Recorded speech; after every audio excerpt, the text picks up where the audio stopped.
noloshu alxayaa kullaha ana waa challenges nolosha gebigeedu waa caqabaad nolosha fadhiga cid ku dherigtaa waa yartay noloshu waa dadaal iyo caqabad la rabo in laga tallaabo laakiin insaanku dhibta tirada badan la uma adkaysto ilaa iyo inuu ilaahay xidhiidh dhab a la leeyay mooyaane sawgeed baa waxaa la yidhi yaa ayuha almuzammilu قم الليل إلا قليلا نصفه أو انقص منه قليلا أو زد عليه ورتل القرآن ترتيلا إلهي وحلي كان استوضوب يو كيسدد يو باليدي كعو إلهي ستاك marka dhib ku qabsato nolosha caadiga haddii adigu aad iska qaadi kari weydo maxaad samaysaa normalka bini aadamka lagu yaqaano waxa weeyaan inuu fakaro asxaabtiisii cidii xidhiidhka la lahaa war maanta yaa mushkiladan yaa ku caawin kara maalan problem dhaqaalaha kugu dhacay marka koowaad aad mushkilada xalili karay waxaad soconaysaa bartaloyaad wax ka soo amaata ama wax ku siiya marka maskaxdaada markaaba waxa ku soo degdegaya midharkii xidhiidhkiina uu fiicnay ama hanti haystay ama wax ku dhaamay ama caynkana tiraado warbal waxyaama hemo inaad wax ka weydiiyo inaad wax ka heshaba waa suurtagal qofka muslimka ee dhabta ahi markay dhibi ku hor timaado xalka koowaad ee uu raadiya waxa weeyaan rabu samaawaati walardi inuu xidhiidh la sameeyo man biyadihi malakuutu kulli shay ilaah gacantiisa wax waliba ku jiraan albaabkiisa inuu garaaco sawgeed baa nabi maxamed markay dhibtu ku hortibay ilaahay wuxuu leeyahay yaa ayuha almuzammilu qum illayla ilaa qaliila kanis dadayow kanistuuduubayow kac habeenkii intiisa badan in yar mooyaane nuskii ama wax yar ka yaree baa layidhi kullamaa xidhiidhkeenu rabbi la leenay uu daciifo isbedelka nolosheenna xagga xumi wuu degdegayaa markasta uu xoogaysto xidhiidhkaad ilaahay la leedahayna xejisadaad xejisanaysa diinkaaga iyo waxaagu wuu xoogoobayaa yaa ayuha aladiina aamanuu isbiruu wasaabiruu waraabituu wattaquu llaha lacalakum tuflixuun war kuwa iimaanka laga helayo baa ilaahay yidhi sabra oo la sabir dhigta baa la leeyahay mashaakil kugu badan doonaayo waa bini aadam waxaan kaloo idinka hor imanayaaye yo idinka sabir badinin baa ilaahay leeyahy saxaabadii iyo nebigii markay masaa'ilkaa ku adkaysteen noloshu umay fududayn nolol adag bay la kulmeen qaar la toorjar gareeyo qaar la dilo qaar toorjarka ku dhinta isagoo nebi maxamed arkaya calayhi salaatu wasalaam qaar toorjar lagu dilo saxaabadiisi ka mid a qaar sidii loo toorjar garaynaya iyagoo tii u dambaysay laga sii daayo nooc walba way yeesheen haddana ilaahay wuxuu leeyahy min almu'miniina rijaalun صدقوا ما عاهدوا الله عليه فمنهم من قضى نحبه ومنهم من ينتظر وما بدلوا تبديلا بيلاهير مؤمنين توحى كمد الرق كرن شيء وحي إلهي وبلن قادين قضية الصدق إذا كلمات دين كرن شيء وحي محي بلنا إلهي لقالين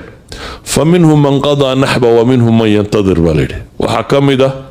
قار سدا كل طي يقول جدكي كتاغن يقار سوغية وضداس إنay hayaan ولذلك النبي عليه الصلاة والسلام وحكوت المامية صحيح الجامع الصغير عن أنس بن مالك حديث كصاروري يأتي على الناس الزمان الصابر فيه على دينه كالقابض على الجمر ماشي إنه تشالنج شيء النبي قلت المامية ضدك وقت ما كوي من دونه qofku diintiisa inuu haysto oo ku dheganaado ay la mid tahay nin dhuxul haysta yani dhuxul daba inaad qabataa waa challenge adag waqti ay sidaa diintu ku noqon doontaa iman doontaa ama xadiidka ibnu mascuud warinaya ina min waraa'ikum zamaanu sabri litamasuku fiihi ajru 50 shuhadaa minkum maalmaad dambeeya qofku diintiisa inuu ku dheganaado uu la mid yahay konton idinka ka mid ah nabigu uu tilmaamay أصل هنا إلهي القرآن كوحكوير وإن تطع أكثر من في الأرض يضلوك عن سبيل الله وإن تطع أكثر من في الأرض تطلق أنت بدن هداد مغشو جيتك إلهي ويكالو من أيان والسوسيولوجي ندى ما أنت وحينات المامان بلشوينك إلايت جروبير koox yar baa hogaamisay bulshada weyne xaggii loo kaxeeya unbay u dareertaa bowda waxay dadkaba ka dhigaan inay dad xero ku jira yihiin xoolaha un xaggii loo sahangeeya ama loo kaxeeyo u dareera kolba inay yihiin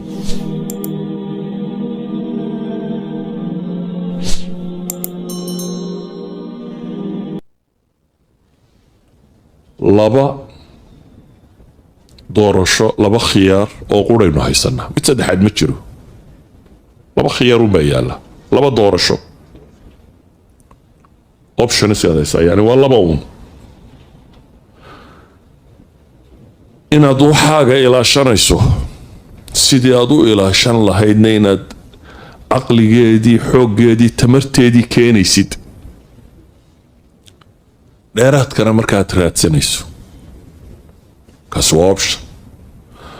optionka kale waa inaad iska noqoto oo wixii awal baad ka soo qaxday dee challenge buu ahaaye kaa aad waajahdo malakaasaa ka fududkane waa labada mid saddexaad ma jiro ka saddexaad dee waa inaad dhimataa ka saddexaad waa inaad milantaa waa inaad diin iyo dhaqan iyo afba weydaa kaasi isagu option maaha markaa qofka bini aadamkii markuu xisaabtamayo kaasi ma aha xisaabtan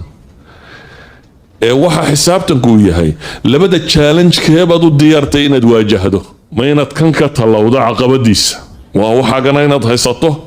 waxna ku darsatid mise waxaad diyaar u tahay waralkan waxba ku hayn kari maysida inaad xaggaaga iska qabato dee taa lafteedu ma fudude challenges baa yaalay wax la cuno la raadinaya dhaqaala la raadinaya nabad baa la challenge kale xaggaana yaalla inaad kaa waajahdo labada challenge ama labada caqabadood keebaad diyaar u tahay inaad waajahdo weeya sida awgeed qur-aanka ilaahay wuxuu ka warramay niman reer banu israa'iil la yidhaahdo yahuud reer banu israa'iil waa mujtamacyada ugu badan ee ilaahay kitaabkiisu taariikhdooda ka warramay taariikhda reer banu israa'iil xumo iyo samaba way leedahay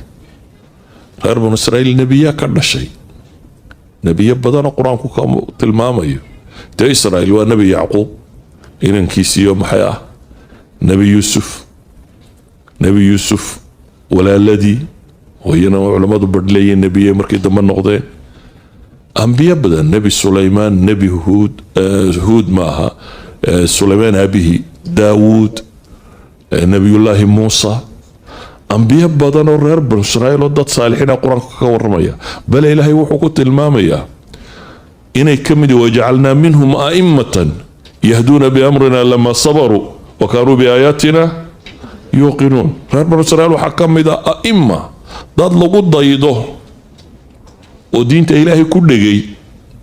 markii ay ku sabreen inay waxooda xejistaan